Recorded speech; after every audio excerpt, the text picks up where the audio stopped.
Hello and welcome to the Socially Ambitious Podcast. I'm your co-host Liv. I'm your co-host Jess. And I'm your co-host Anna. On this show, we'll be delving into all things social media, delegation, and influencer marketing. Join us for insightful conversations on mastering work-life balance, pursuing your passions, and crafting the life you've always dreamed of. Get ready for actionable tips and empowering discussions. Hey guys, welcome back to the Socially Ambitious Podcast. I'm your co-host Liv. And I'm your co-host Jess. And we have such an incredible episode ahead for you guys. And I honestly just can't, I said this at the end of the episode, but I genuinely feel like I need to listen again and take notes. This girl, she's smart. I'm like, be my mentor. We basically just had an hour-long mentorship session. Mentorship. Yeah. And she's the piece that we don't have. She's the brains, we're the beauty. No, I'm kidding. We are just not mathematically inclined whatsoever. And she definitely is stronger in that sense. And it was really interesting to hear because I think, she owns a marketing and sales agency specifically. And her name is Savannah, by the way. Oh, yeah. Savannah Jordan.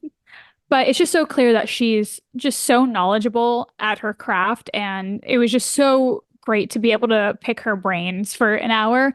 I love that we have the privilege to have these conversations, and I think you guys will absolutely love it. Really, it was stuff that we haven't heard before and really opened up our eyes to things that we were potentially doing wrong for a while, and potentially things that we were doing wrong. And yeah, she was just a bucket of knowledge. And she only worked, fun fact, she only worked with 7-figure clients, and that is so boss bitch of her to do. We hung up the call and we're just like, boss bitch. We're like, boss her. Boss bitch. But yeah, you guys, this episode is gonna have so many just pockets of wisdom, and definitely if you're in marketing, pull out your notebook, take some notes, because you're gonna absolutely or if you ever want to launch a business you need to listen to this episode. Yeah, she's really great. You guys are gonna love it. Savannah also has her own podcast called Running with Wolves Podcast, which personally I'm very excited to deep dive into. I've been looking for new podcasts myself, so we love that. We're sure you guys are going to love this episode. Please be sure to take a screenshot, share it on your stories, let us know that you're listening. We always love hearing from the brothers. If you know, you know. And yeah, we hope you guys enjoy. We'll see you on the other side. All right, guys, we are live on the other side with Miss Savannah Jordan. Hi, Savannah. Welcome. Hello. So excited to be here. So excited to have you, as we said before we started recording, but this is a very long time coming. So finally happy to have you on. Yeah, I'm so excited. Let's get into it. Let's get into it. So Savannah is a marketing and sales expert. She has her own marketing agency as well as her own podcast. So for our audience who isn't already acquainted with you, would you give them a little brief rundown on who you are and what you do? Yeah, for sure. So like you said, I'm Savannah, and I own a marketing and sales agency. We've been around for about 4 years. It's called Wolf Agency. We have an actual agency where we do the marketing and sales for all of our clients. We have a consulting firm. We have a couple group programs. Honestly, just really love creating marketing campaigns where we really focus on creating sales-driven marketing campaigns for our clients. Speaking from experience, Olivia and I owned a creative agency, marketing agency, there's a million terms out there, but we were like, no sales. No, don't even. We're like, we focus on brand awareness. Yeah. Brand awareness, visibility, growth. Yeah. Exactly. But we're like, don't even fucking come to us with any ROI, sales numbers, anything like that. We're not numbers girlies. So we're like, we're just the creatives. We're just making it look really pretty and sound really good. Yeah. We're like aesthetics. Yeah. So I would love to know how you got into that, where you kind of found that niche in the market. And yeah, just kind of what inspired you to launch that and how it's been thus far. Yeah, for sure. So I think from the start, so my background, I have a mixed bag of a background. When I was 18, I started actually as an entrepreneur. I co-founded a company with my dad, scaled that for about 2 or 3 years, and then ended up selling it. And then after that, I moved into not only medical sales, I also moved into operations, and then I did marketing. So I've pretty much done it all, which I actually think is a great background, obviously for an entrepreneur. But it was really funny because actually when I, started doing like ops and sales and was an entrepreneur previously, I was like, I will never do marketing. I am not a creative person. I don't like marketing. I don't feel like aesthetic wise, I'm actually very good at that. And it wasn't until, getting my feet wet when it came to marketing and sales in that company, and then also kind of branching into medical sales and then working for a marketing agency right before COVID hit, that I realized the way that people would portray marketing was very like stereotypical and run of the mill. And there was so much more to it in terms of actually creating sales, right? And I'm such a numbers girly. So like we're polar opposites in that way, where I absolutely love like figuring out just that one missing piece that's going to be able to create those sales for people. That just really gets me going. So I think when I finally realized that, marketing didn't just have to be the aesthetics, it could also be things that really convert actually into sales and make, really massive shifts in terms of like moving the needle for your business. That's where I think I really found like our sweet spot in a way. And you're exactly right. Like our clients love it and there's a huge demand for it, because I think there are a lot of marketing agencies where that is all they focus on is brand awareness and growth. And while that's so important, I also think that a lot of business owners don't necessarily want to have to close the sales that their marketing agency like creates for them. And so I think that's why they obviously love working with us, because we're able to do that for them. So Yeah, and like you said, like them having to close the sale, like I think that people don't realize how much of like a broad spectrum it is to close the sale. for sure. It's like the marketing, it's the website, it's it's down to like the copywriting, right? And so it's such like a like you said, finding the missing piece is so important because like Olivia and I, like we have a course where we teach people how to become influencers assistants. And that's what Yeah. we're going through right now is like looking at everything we have going on and trying to find, okay, where's the missing piece? Like, how can we get all these, views and, everyone on Instagram to actually pulling the trigger and making that purchase. So it's so, so important. And I love that you found that. I'm curious, just from like an expert standpoint for our audience, do you feel like there's a formula that you have kind of figured out, like plug and play, or would you say it's a unique formula to each brand, each market, each niche? I think it's a yes and no answer. So Okay. I definitely think it is a bit more formulaic in a way. So we have something that we call our WOLF framework, which is essentially just representative of a buyer's journey. The place in which I feel like it gets customized is that everyone's audience is in a different place when you start to implement a strategy, right? So our framework is attract, warm, convert. And if you don't attract people in, you have no one to sell to. If you don't warm them up, it's not going to be really easy to sell to them. And if you don't convert, you don't create a sale, right? So I think each phase is crucially important in terms of creating sales within your content. However, where it does become more customized, I think, is when you look at tweaking the framework for your target audience. So like, for example, somebody who is a service-based business like us, for example, who's working with female business owners, our target audience is going to be completely different than a B2C brand that's maybe like a skincare brand, right? Totally different target audience. So we're going to customize that framework to make sure we're speaking to that target audience. There are also, we customize it with buyer types, which there are 4 different buyer types. I talk about this a lot on my podcast, actually.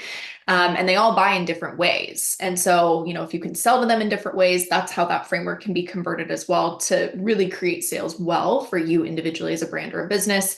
There's lots of different ways, but I think overall it's about understanding like how people buy and understanding the process you have to take them through to get them, like you were saying, to actually pull a trigger. And that journey, I would say, is pretty much the same for everyone, but it's customized based on like your target audience, what you're selling, how warm your audience is, all that good stuff, which is things you have to assess, when you're crafting that strategy. Yeah, Definitely.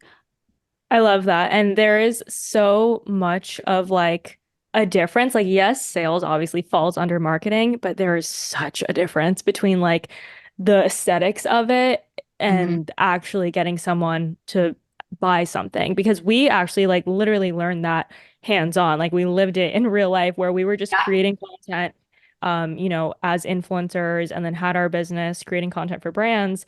And then when we launched the course, it was really our first encounter selling something to our Yeah. audience. And at first we were like, this feels so odd to Yeah. us. And we realized like, oh, this is going to be a learning curve. Like this is the first time we've ever sold anything, it's so much Yeah. different when you're in a partnership and you're just like promoting brand awareness. It is so different trying to actually literally sell something to an audience. So we Yeah. learned that in real time, in real life. And it's so cool to hear you, kind of talk about that side of things. I would Mhm. love to know, one, what did you study in school if you did go to school? Mhm. I didn't actually. I went for Oh, 6 weeks. slay. I know. We love Slay. My favorite a answer. My favorite answer. non-educated girly. No, it's my Um, favorite answer though, because you can tell how knowledgeable you are and how much experience you and knowledge you have in business. And I just love to hear that you don't have a business background. yeah. So, my follow-up question to that is, how do you feel like your previous jobs in operations, and the other miscellaneous things that you mentioned, how do you feel like those prepared you for what you're doing now? Yeah, absolutely. So, it's really funny because my dad was a serial entrepreneur as well and had his own financial planning business for like 20 plus years. And he always told me, he's like, I think college is important and it's a great opportunity, but I don't think it's everything, right? Like if you're going to be a lawyer or a doctor, like please, for the love of God, go to school. Um, but also at the same time, a lot of times it's more like who you know than Totally. what you know, right? And I went to school for 6 weeks and interestingly enough was studying like English at that time. And because I was like, I'm going to be a teacher or a writer or something like that. And it was funny because I'm like listening to everything that we're learning and I'm like, this is such outdated information. Like, what is happening right now? Right. And so ended up dropping out. I had to pay for school on my own because my dad was like, if you're going to go, you're going to pay for it. And you're going to really get the most out of that investment. Definitely taught me about ROI from a very young That's age. And crazy. yeah. So I will definitely say when I dropped out and I was just kind of like trying to figure out what I wanted to do in general. Like I said, I tried a lot of different things. But I always think that I had a very entrepreneurial spirit. And so I think the biggest thing, or the biggest like teaching moment for me was when I got to have a very hands-on experience, like starting and scaling a company. I mean, like I said, I think, I started that from a very young age. I was 18. I co-founded it with my dad. That was my title, was co-founder. And because of that, anyone who's worked in a startup world, it was also a tech startup, so it was even crazier. Um, Anyone who's worked in the startup world knows like you wear so many hats. And so I had a very integral role when it came to not only marketing, but then also sales and operations and just like scaling us into different markets. And so it to me was like a crash course into every single department, right? Operations, sales, and marketing. And so for me, I feel like that was honestly the biggest like learning curve that I could ever get. And I think it was so much more valuable than school ever could have been for me because I learned like real world information that was relevant in that moment rather than something that was in a textbook that was relevant 10 years ago, 15 years ago. Yeah, I feel like sometimes the best way to learn is just to be thrown to the wolves, as scary as it Yeah, is. figure it out. Get it? Figure it out. Wolf marketing agency? Yeah, I know. Didn't. Anyone? Anyone? I think that we're definitely aligned in the sense that, like, I definitely believe that experience will trump education in most experience, like in most like Situations. situations is exactly versus, I mean, obviously, and we say this disclaimer all the time. Don't go try to be a doctor. You're Yeah, like, let me just exactly. open some people up. Experience, I'll figure Jessica it said, out. experience over education. Thrown to But the I wolves. think specifically in our industry, I think definitely it goes to show, it's so much more valuable to just kind of be, put yourself out there and start learning as much as you can hands on. I'm really curious to know what your first client was with your agency and kind of how you saw, like how you found out that you were results driven and kind Mhm. of how what that process was like for you. Yeah, for sure. So when I first started, excuse me, we didn't start as an agency. I started as a freelance digital marketer because I was working for a marketing agency at the time. It was right when COVID hit, basically, and my hours got slashed from full-time to part-time, essentially. I'm like, well, I cannot eat because I have no money at this point. So I got to do something. And so I was like, you know what, I'll freelance. And I actually brought on like 10 clients, I think, in 30 days. It was insane. So I had Mm. a myriad of clients that I worked with at that point. But from talking to, it was really funny because like anyone who's in like a service-based industry, you don't really have like services when you first start your business. Like you kind of know what you want to do, but when you have those sales conversations with people, it's like, what do you need help with? Right? It's like, how can I help you? And you almost craft things based on that. So Mhm. something that a lot of my clients said was, not only do I need content creation because I just don't have the time at this point, I want to create more sales. And obviously I had a sales background. And so for me, that looked like actually not only content creation, but like having those sales conversations for them. And the primary place a lot of my clients did that in and still do is the DMs on Instagram, honestly. So Mm. that's where that Goes came in. down in the DMs. Goes down in the DMs. And so I feel like as soon as we started implementing that, not only did I see like the things that were being said in the sales conversations, I'm like, I should put that in their content because like that would freaking sell people right there, And so I think that's kind of where like our strategies and our frameworks started was seeing the correlation between the conversations when we would put things in the content and then how quickly and easily people would buy at that point. And then from there, like on the agency side, honestly, like we still close sales for our clients, but it's at a much, much higher level. And then for our other clients where it's like done with you, we teach you how to get your content to do like the heavy lifting in terms of creating sales, where like 80 to 90% of your sales are being closed by your content. Wow, I love that. That's Amazing. We're like, so, sign me up. yeah, no, I'm like, Like, sign that. so I'm like calling up our social media girl. I'm like, We've got a task for you."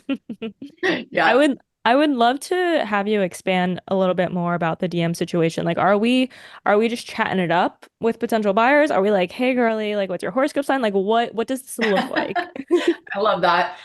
It's definitely like there's two extremes when it comes to DMs that I see people do. It's like the cold bro marketing where it's like the cold pitching, like, hey, I noticed that you don't have very good video marketing. Do you want Yeah. self editing? Blah blah blah. And you're just like, can you get out, please? Yeah. Or you have, like you said, like just the very relational aspect, which I feel because we primarily work with women.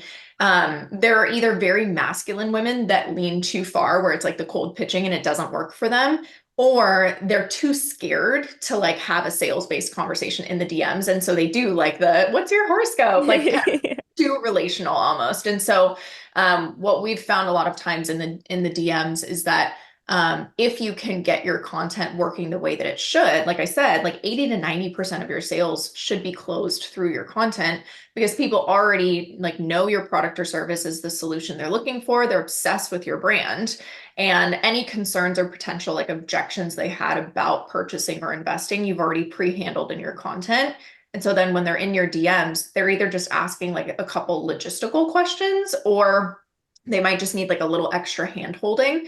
And you can kind of walk them like through that to get them to actually purchase. So we have like a whole flow that we use in the DMs, but we definitely focus on like relational selling, just because I do think when you form that relationship and connection with the potential lead, not only does it feel better for you in terms of selling, but it also feels better for the lead because they don't necessarily feel like they're being pressured into something they don't want.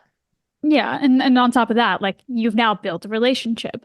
Yeah. And let's say that it's like, a consumer, like a e-commerce based company, then they have a warm lead for future collections, future sales, anything, because now they're like, people always want to like support someone that they feel related to in a sense, like they want to support the underdog. They don't want to, I would say most people don't necessarily want to spend their coin at like Amazon and Shein. Like they want to try to support where they can. So Sure. that relationship building aspect is so, so important. I love that. Hmm. Yeah. And would you say most of your clients are e-com or service-based? Honestly, at this point, I'd probably say like maybe 60% service-based and then like 40% are B2C. So we have a decent mixed bag. When I first started, it was mostly service-based, but now we have a good mixture of both. Nice. And do you have a personal preference on like the type of clients that you enjoy working with the most? Uh, Not necessarily on like the business model. I think the kind of clients that I love working with are like women who are just like ass kickers in a way. They're like, I just don't care what you throw at me. I know I'm going to be successful no matter what. And so like they're the kind of people where if you give them something, they will run with it like Mm. 110%. They're self-starters. Like they know they're meant to be successful. They just need the right information to plug into kind of thing. They're like, if I can just Right. get my hands on this, I'm good. So I love working with them. So Yeah. relatable. What would be your advice for attracting those dream clients? Because I'm sure, I'm sure you've had your fair share of just not ideal or like not the most pleasant client interactions. Yeah. And that's honestly like was one of the hardest parts of our journey was trying to navigate those relationships. You don't want to let anyone down. You want to be easy to work with, but boundaries are also so important and like managing expectations is so important. So I'd love to know your take on kind of, I guess, when to say no to clients, and how to attract, those dream clients. Yeah. When you say no to clients, do you kind of mean like say no to working with them basically, or say no like while you're already working with them? I mean, both. Both are Okay. very hard to Like how long navigate. do you have? Yeah, literally. I definitely think when it comes to attracting dream clients, there's like three things that I would say we focus on. Number one is like if you know your audience to a T, and I'm not just saying like your audience that's in your Instagram. I would say like your target audience, your absolute dream clients, like the ones I was just talking about. If you know not only like what they're struggling with, what they want from a product or service like yours, and then on top of that, also like their characteristics, it's so easy to infuse that in your content. And the people who are that way will be attracted to it. And the people who aren't that way will be turned off by it. And so they just won't inquire. So I definitely love doing that. Number one. Number two, I think if you can really showcase like your boundaries and your values as a brand from the jump in your content, that's really helpful as well to again kind of turn off anyone who's not an ideal client. Like for us, we talk about how we don't buy into the victim mindset. We are like data over drama. All of those things are very much pillars and values that we uphold within our brand. So anyone who's gonna stumble into that victim mindset as an entrepreneur is gonna be like, she's clearly not gonna like pat me on my head when I'm having a hard Yeah. day. I'm not gonna work with her because that's not what I want. So that's really helpful. And then last but not least is I would say really tightening up your qualification process in that sales conversation. So like I used to basically, I was a yes man. I'd say yes to everything. And I mean, like you guys said, it bites you in the butt a lot, right? And so when I'm having those sales conversations, I mean, I don't really have many of them, but we also, our team instructs, let me say that again. Our team has been instructed to very much make sure that we're asking specific questions, not only about if they're a good fit for the service, like can we help them, but also like, are we going to want to help them? Are they going to Totally. be somebody that we enjoy working with, right? So I think it's about identifying like what's important to you and then figuring out how you can put that in the qualification process, because I definitely will say like sales conversations are two-sided. It's not just about like trying to convince somebody to buy from you. It's also about figuring out if you're going to enjoy working with them. And so it goes both ways 100%. I love that. How often do you say someone doesn't qualify to be one of your clients? every day. I love that. Every day. Yeah, honestly. And it's not because we don't love them or don't want to work with them. It's just like you're either not where you need to be to work with us, and we would love to help you when you are, or we're just not going to be the right fit. And I'm going to tell you that right now because I'm going to save us both some time and trouble. Yeah, So, and they have to respect that at the end of the day, right? Like yep. they don't want to waste time either or money. Right. And I think if somebody says like, hey, look, I'm going to do you a favor. I'm not the right fit for you. You're like, hey, thank you. I actually Thank really you. appreciate you for telling me that instead of just taking my money and running with it. You know what I mean? Totally. So, yeah. I'd love to know what you want to go, Jess? No, you can go ahead. I'll ask after. I'd love to know what scaling your business has looked like for you. I know you said when you started pretty much just as, an independent contractor, and I'm sure, and you got 10 clients within 30 days. So I'm sure you had a oh shit moment of like, okay, I need Yep. help. What Mhm. did that look like for you? And, how did you navigate scaling maybe as quickly as you did? Yeah. Funnily enough, I actually didn't bring help on for about a year and a half. Like I did that on my own Oh, for that. period. And it was rough. I'm not Period. gonna lie. I was like, well, because at that time, I mean, I was not charging very much. I really Mm, didn't have the right systems and processes in place in my business. I was just like, you know what? I'm making great fucking money and I'm gonna run with it. Right. And so I just was like, I can do this, no worries. Like, because honestly, at the beginning of my business, I was working my 9 to 5, which was part-time. And then I was also on top of that working with those 10 clients. So I was working like 8 well, no, like 7 a.m. to probably like 11 o'clock most days, like midnight maybe. So by the time I quit my 9 to 5, I was like, this is the dream. I'm doing good. Like it wasn't anything super crazy. So, or it didn't feel that way to me just because what I had been Right. through before. But I will say that I brought on help in terms of a sales closer to help me with clients. Once I definitely noticed, I was like, okay, my timelines for being able to get stuff done is definitely way longer than it used to be. I can't bring on any more clients because I literally don't have more time, which means my income is capped. And on top of that, I really don't enjoy having these sales conversations for 10 clients anymore. So like I said, that's kind of the first hire that I brought on. And then we officially opened like the agency section of our business about 2 years into things. So we've been around for about 2 years as an agency, quote unquote. And honestly, that in and of itself, like scaling the agency side and streamlining it and refining it with the team and just client delivery and everything has been its own journey. And I'm like out of place now, finally, 4 years later, where I'm like, wow, we're actually in a really good place. But it took a long time, obviously, to get there. So I'm not sure if you have specific questions or how much time you have. I mean, go into that forever. So Yeah, no, it's just almost refreshing to also and validating to also hear that it's just a process no matter what. Like it just yeah, is figuring that side out of things. Like I always use this analogy. It feels like you're like going through the jungle with like a weed whacker and you're just like trying to get through and figure things out on the ground floor. I Go definitely ahead. feel like it was really interesting. My business coach told me, she was like, you've scaled what most businesses scale in 15 years, basically. And so you're also going to have 15 years worth of problems in 4 years. And that is normal and that's okay. You just have to keep your head above water and it will slow down eventually. So that's my mindset. Wait, I love that. That's Yeah. actually so helpful. Yeah, it is. Because I mean, like if you think about it, at the speed at which you're scaling, yeah, you've achieved great things, but you're also going to achieve the problems that come along with scaling that quickly as well. So I think it's a really helpful like frame of mind.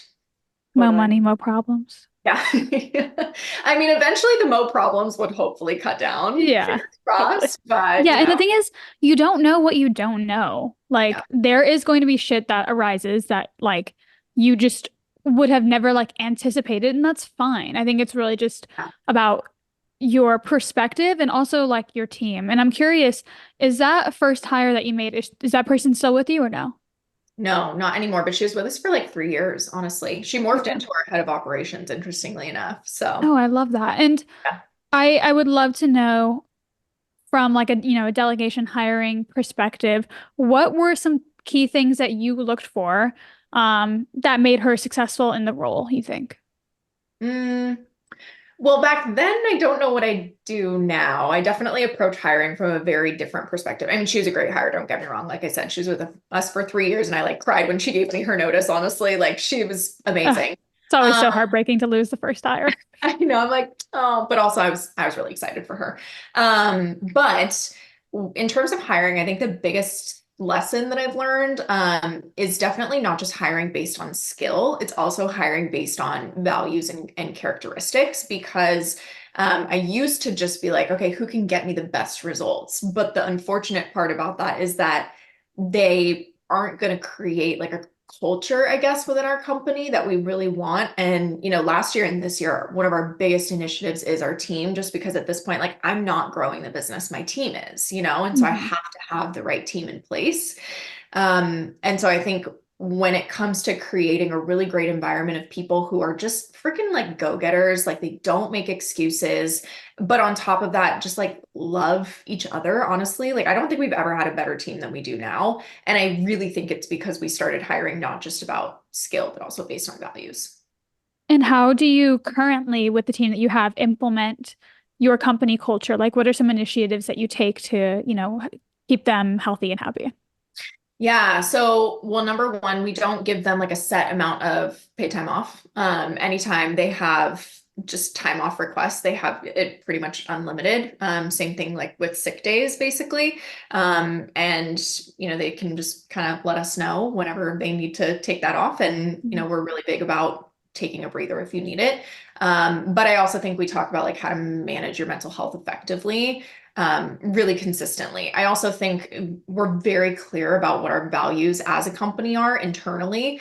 We have like 8 values and like kind of we call them decision-making guidelines that we always abide by, whether it be serving our clients, working as a team. And so we talk about those really consistently. And I feel like the team and myself is just like really good at embodying that, honestly. And then I think last but not least, we really prioritize like time that we spend together. We work really, really hard, not only for our clients, but also for our company as well. Like last year we did a team retreat, which was so fun. We're completely virtual. So it was the first time we all were in person together, like our whole team. So that was really cool. We're doing another one this year because our team is doubled. So I think we just also make it a really big deal. Like we celebrate birthdays every month and like we send out gifts and handwritten cards and like we just, I think, make people feel seen and valued as human beings. And I think that goes a long way, honestly. Her. Yeah. Absolutely. I love this generation of like founders and owners. It's like, oh, like It speaks to yes, us. this is what What a we need. concept. You're being treated like a human being. What a concept. Yeah. Concept. I'm curious, just because, like you said, the team is doubled. So my first question is, how many people do you currently have on your team? So we have a mixed bag of contractors and employees, but our Mm. contractors are like almost full-time, technically not, obviously. So we have 9 on our team right now. And then we're set to probably hire on 3 more before Q3. Fun.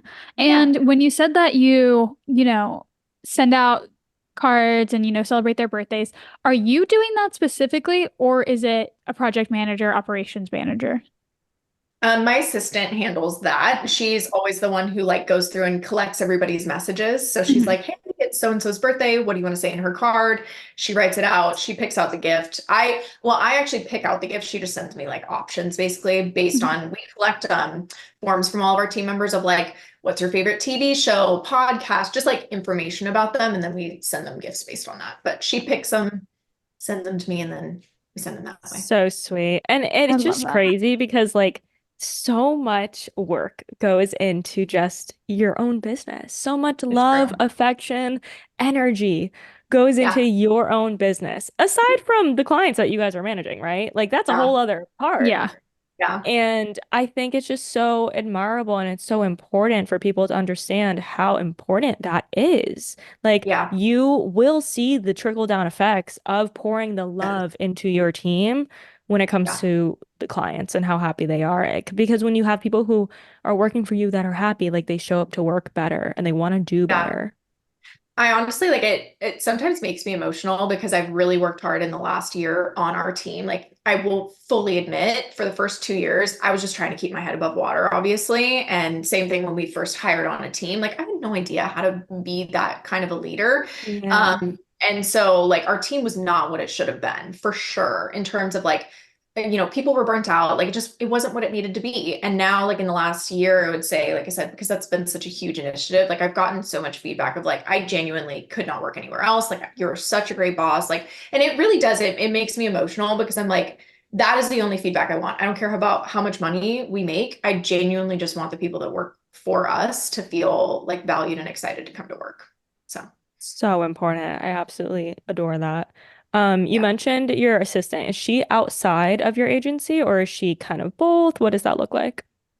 What do you mean? Well, I mean, she works with me on literally everything. So I'm not Okay. sure. So like I guess because we teach people how to be influencers assistants and then Jess and I both have our assistants, but our assistants have always been separate from our agency. Like they weren't really a contractor or employee of the agency. So Mhm. how is yours structured, I guess? Oh, yeah, she's an employee of our company for sure. I mean, I would say 90% executive, 10% personal. So Okay, like, okay. for example, when I moved, like she came over and helped me pack my kitchen because my boyfriend was Love at it. work kind of thing. So, but then she also does like so much stuff in terms of like scheduling things for me, right? So, and then like team. And so she's an employee of our company. So, so cool. And what would you say is your favorite characteristic or skill set of hers that really makes her like your person? She's so calm. I love her for it, honestly, because I am insane. Not like as a boss, but I just feel like as a person, I have so much energy and I'm all over the place. I have so much in my brain. And I feel like she just is like, shh, it's fine. and like she just got me. And I feel like she is in my brain and can think about things before I need them. So I'm obsessed with her. I love that. That's so important. She kind of just like levels you out. Yeah, she does for sure. Which honestly, like I interviewed because I only brought her on 4 months ago. My other assistant moved into one of our sales rep positions, and I interviewed like 4 or 5 girls, and they all were like super gung ho, like very much like me. And I'm like, I don't need another me. And then Yeah. I got on the call with her, and she was just like so calm and like so happy, like a little golden retriever. And I'm like, that's you. We're gonna work together. So she's awesome. I love that. And how do you usually go about job listings? Are you posting them on LinkedIn? Are you asking on social media? What does that look like? Every hire we've made has been either a referral from a current team member or from our Instagram audience. So Love it. basically, we put out just a type form application and link, and we send it out. And then that's where my assistant came from this round, and that's where we found like let's see, we just made ops hires. Our last sales hire was from my assistant moved in there. So we try and obviously promote internally, but then we have a ton of people who we get every single day and week being like, can I work for you? So we also have like a long list of people that we're like, just send us your application. So we do that too. Love I it. love that. And you mentioned sales rep, and I'm sure that like as the business owner, that's probably like the most vulnerable part to kind of give up. It's because like you know your business, you know how to close it. So I'm curious how that process has been for you, Mhm. and if you like feel like fully confident in them, like they're doing a better job than you could have done. Yeah, because I don't have the time to do it, Yeah. honestly. And they're such insane experts. Like our marketing and sales director right now, she still does some sales closing. And honestly, her conversion rate is insane. She used to do marketing and sales for Dubsado. I don't know if you guys know that brand. Yeah. They're in LA. So she used to do marketing and sales for them. She's amazing. And then our other sales reps guy is really incredible as well. She's newer with us, but she's doing a really, really great job, honestly. So I feel like for me, the biggest thing was hiring like a duplicate of me in that area, which is Carrie, who's our marketing and sales director. And she's been able to train our other, sales rep really, really well. So yeah, I like you guys got that. I love that. And And do you feel like people from, the client side do you ever get on like a final call with them through the process? Because I'm sure like most people would want to speak to the owner. So how does that work for you?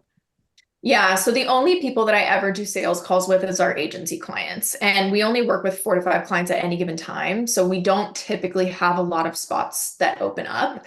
But like right now, for example, we're filling our last spot for 2024, and then we won't have more open up until 2025. And so right now, like this week, I'll have, or well, today I had like 3 sales calls for potential people who want that spot.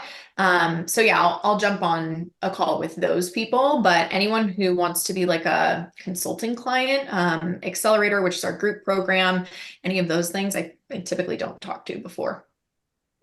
I love that. It's like as hands off as possible.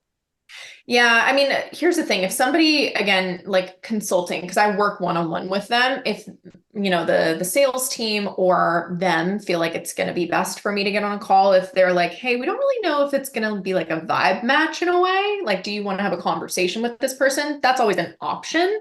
Or if that person is like, I'm right there, I just want to like get on a call really quick. Typically, most people don't ever request that. Like, I think I've had maybe one person in the last year request that, and I'm like, that's fine, whatever, because it's going to yeah, be, one-on-one. But yeah, it's a pretty hands-off process at this point, but definitely has not always been that way. I love I that. love, That's yeah. super interesting because even in our experience, we've had people like we try just like to not even get on calls. Like we're like, oh, we don't like what are we going to talk about that we can't handle via email? But For some people are really gung ho about fucking talking on the phone. It's crazy. Yeah, I have definitely found emails for us and for a lot of our clients actually don't convert the way that Instagram DMs do because you can send voice notes. So I've found that to be a really happy medium for a lot of people because it's like, oh, I want to get a vibe check. And I'm like, great, you can hear my voice. Like, here you go. Let me send you a Yeah. voice note kind of thing, And it's right? so much easier. You can do it fucking 30-second, 1 minute voice note, and you don't have to schedule a whole thing. It doesn't have to be this whole thing. Yeah. A lot of times we basically just say like, hey, I'm more than happy to jump on a call with you, but my next availability for that is in like 2 weeks, which typically it is. So if you want to have a conversation about this right now, I would love to chat with you through voice notes. And if we still need a call after that, I'm totally fine doing that. And 9 times out of 10, they don't. So I love that. Yeah. I would Pro so tip. much rather send voice notes, especially yeah. because you can like re-say things. It's like Yeah. texting. Yeah. You're like, that's not what I wanted to say. Let me take that Yeah. back. Yeah. Yeah, that is very much a pro tip. I think my last question for you is when it comes to pricing, I'm sure throughout the years you've increased pricing, understood your worth more. I'm sure once Yeah. you've gotten more sales and more proof, in the pudding, you've been able to kind of scale what that looks like as well. So I'd love to kind of just know your process for knowing when it's time to increase Yeah. or not being scared to increase, kind of attracting the clients who know your worth, things like that. Yeah, for sure. Well, I think there's a couple things that go into it. Number one, when you're pricing, you always have to think about obviously who you are, selling that offer to. So like for us, for example, our agency services, we only work with brands or businesses making 7 figures already. So like they have the budget and we Right. can charge a high ticket price point for that. Per. Yeah. The other thing as well though that you want to think about that honestly kind of pisses me off about the online space because no one talks about this is like the cost of that service for you as a business. No one thinks about that when they're pricing their services. It's like for Mhm. me to bring on an agency client, I know because of the team members associated with that client, it's going to cost me X amount every month for me to pay those team members to serve that client. And there are so many people who are just like, oh, this price sounds good, or like this sounds high enough. And they don't think about the percentage of that price every month that's going to go towards paying those clients. And then they're like, why am I not making any money? It's like, well, because all of your money is going back out the door to your team, which is fine, but you have to know that up front. So I think the biggest things we take into account when we're pricing is like, what can our ideal clients afford for this offer? What's the cost of the service? And then what do we want, our profit margin essentially to be? And from there, we can find a really easy price to kind of settle on.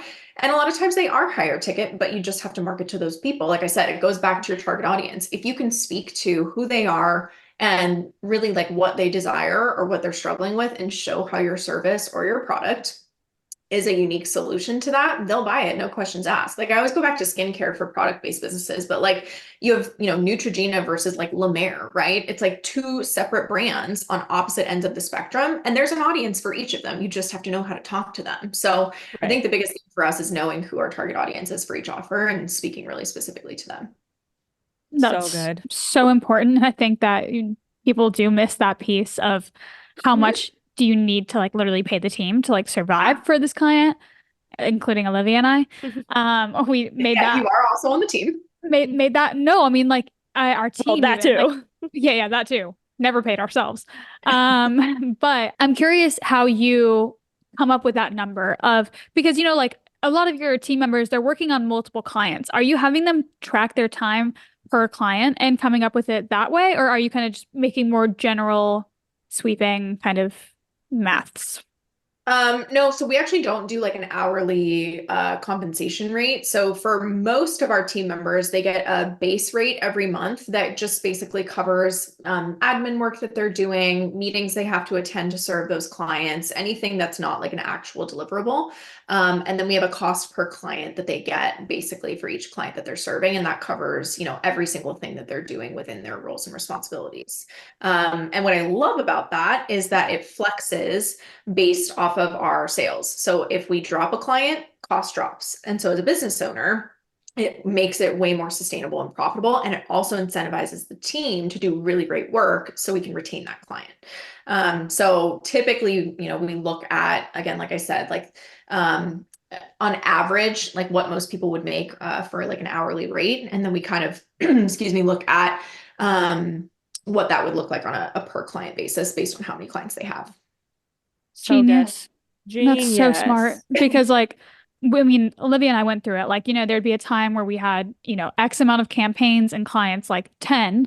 And then the next month, we'd Mhm. have 3 retainer clients. Yeah. And, it had us kind of all over the place and not fully understanding, where our money was going and how to scale. So that's such sound advice for anyone that's kind of in that same sort of industry. So I love that.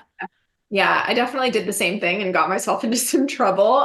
There was like 2.5 years ago, there was like 2 months where we were in the negative because of how much we were paying the team Mhm. versus how much we had coming in the door. And I'm like, we're gonna need to make some changes. So it was a rough transition, but honestly, some of our team members are still with us from that, and they're like really excited about this structure. So it's worked for I us. love that. And thank you for sharing that because I think it's easy to assume that someone just like starts a business and just like knows all of this, Yeah. like a magician or Yeah. like, Oh no. or you learn this in business school. Like it's really just trial and error, truly, with anything you do.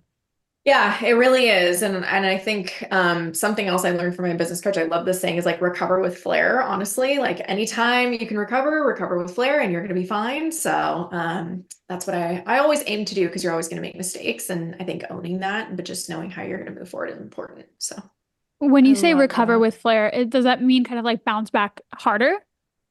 Yes, but also like go above and beyond. So like for example, with our team, when we ran into having to change up the compensation rate, I was really nervous, obviously, because technically in that moment they were going to be making less than what they were used to, but it was way more suitable for what we were bringing in, obviously, as a Mhm. business. So it was like the healthiest decision we could make for the business.